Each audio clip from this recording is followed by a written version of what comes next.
Hi friends, మీరు చూస్తున్నారు Venkata agriculture. అందరు ఎలా ఉన్నారు? బాగున్నారా ఫ్రెండ్స్? అందరూ బాగుండాలని కోరుకుంటున్నాను. చిన్న వీడియో అండి. ఈ మధ్యలో కొన్ని వీడియోలు మీకు టమాటా తోట చూపెడతానని చెప్పాను కదా, అట్లాగే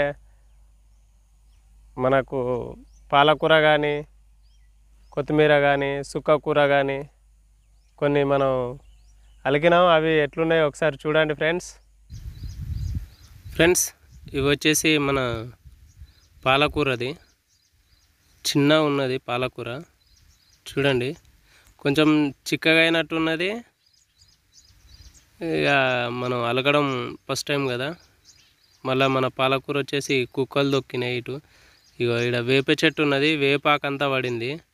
మనం నీళ్ళు కడతా అంటే అంతా కొట్టుకొచ్చి అంతా కప్పింది ఇక్కడ పాలకూర.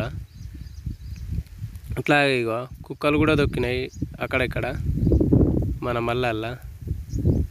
చూడండి ఫ్రెండ్స్, ఈ పాలకూర అనేది కొంచెం ఈ సమ్మర్ కాబట్టి కొంచెం పోతుందని, మూవింగ్ ఎక్కువ ఉంటుందని ఉద్దేశంతో నేను ఈ ఆకుకూర అనేది వేసిన. అట్లాగే కొత్తిమీర అండి, ధనియాలు, కొత్తిమీర. ఈ కొత్తిమీర వచ్చేసి మనకు ఈ భూమి కొంచెం గట్టిగా ఉంటుంది కాబట్టి ఇది పెరగలేదు. నేను దీనికి ఏం చల్లలేదు కూడా, యూరియా కానీ డిఏపి కానీ ఏది చల్లలేదు. అట్లాగే ఇది వచ్చేసి సుక్కకూరది. ఇది ఇక్కడ ఇంకొకటి వచ్చేసి ఒక 10 days గ్యాప్ తర్వాత కొత్తిమీర ఇంకోటి అలికిన ఇక్కడ ఈ మడి. మళ్ళీ ఈ మడి వచ్చేసి మనకు పాలకూర అండి. అక్కడ పాలకూర ఒక 4-5 పాలకూరలు పెట్టాను. ఇక్కడ ఒకటి పాలకూర ప్లస్ మళ్ళీ ఇది వచ్చేసి గంగవాయల కూర. ఇది చూడండి, ఇది గంగవాయల కూర. గంగవాయల కూర కూడా కొంచెం బాగా ఏం రావట్లేదు, ఎందుకంటే చిక్కటి భూమి, ఇది కొంచెం గట్టిగా ఉన్నట్టు అనిపిస్తుంది నాకు. అందుకే కొంచెం చిన్నగానే ఉన్నది. కడాలకం మాత్రం పెరిగింది, చిక్కగా కావచ్చు మరి, అది మధ్యలో మాత్రం పెరగలే. ఇవి వచ్చేసి మన చెట్లు. ఇవి వచ్చేసి దోస చెట్లు అండి, దోస. ఈ దోస చెట్లు ఇవి కూడా బాగా పెరగట్లేదు. ఈ ఏరియా మొత్తం నేను కొద్దిగా దూరం చూపెడతా. ఈ చూపెట్టినంత దూరం మాత్రం ఇది అంత గట్టి ఏరియా, భూమి చిక్కగా ఉంటుంది కాబట్టి మనకు పెరగడానికి చెట్లు ఆస్కారం తక్కువ ఉన్నట్టు అనిపిస్తుంది నాకు వచ్చేసి. ఈ ఒక 4 జాల్లో వచ్చేసి ఇవి వచ్చేసి బీర చెట్లు. చూడండి ఫ్రెండ్స్, బీర చెట్లు కూడా పూతకు వచ్చినాయి. ఇవి ఒక్కొక్కటి పూస్తుంది, ఇప్పుడే స్టార్టింగ్ అయినాయి. ఇవి కూడా కొంచెం రెడ్గా వస్తున్నాయి, మనం ఎరువులు ఏం చల్లకపోవడం సరికి. చూడండి, ఇవి ఒక 2 కాలువలు పెట్టినాం. మనం ప్యాకెట్ తీసుకొచ్చినాం కానీ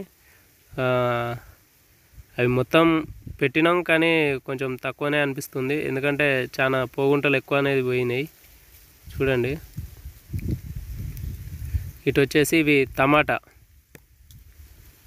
ఈ టమాటా తోట అంటే చెప్పాను కదా ఇంతకుముందు, ఈ టమాటా తోట ఒక 7-8 కాలువలు వచ్చేసి చిన్న నారు పెట్టినా అని చెప్పేసిన. నేను పైన ఒకటి లింక్ ఇస్తా చూడండి.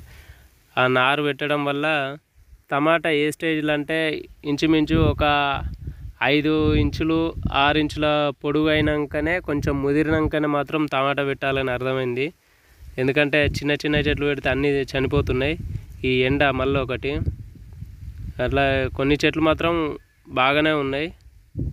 వీటికి మనం మందు కొట్టినాం అంటే ఫెర్టిలైజర్స్, ఏది కెమికల్ మాత్రం కాదు, ఆర్గానిక్ కెమికల్స్ కాదు, ఆర్గానిక్ మాత్రం కొట్టినాం. ఆర్గానిక్ దొరికేటి మనకు కొట్టినాం. చూడండి, ఈ లాస్ట్ ఒకటి మాత్రం చాలా బాగున్నది. ఈ ఒక 3 కాలువలు మాత్రం మనకు బాగున్నాయి. అట్లాగే పూత కూడా వచ్చింది, మనకు చిన్న పిందెలు పడుతున్నాయి, ఇప్పుడే అందింది పూత. ఇటు సైడ్ మాత్రం పెద్దగా ఉన్నాయి కాబట్టి ఇవి పూతకు వచ్చినాయి. గడ్డి అంటే గడ్డి కలుపు తీయలేదు, ఈ ఒక లాస్ట్ సాల్ మాత్రం.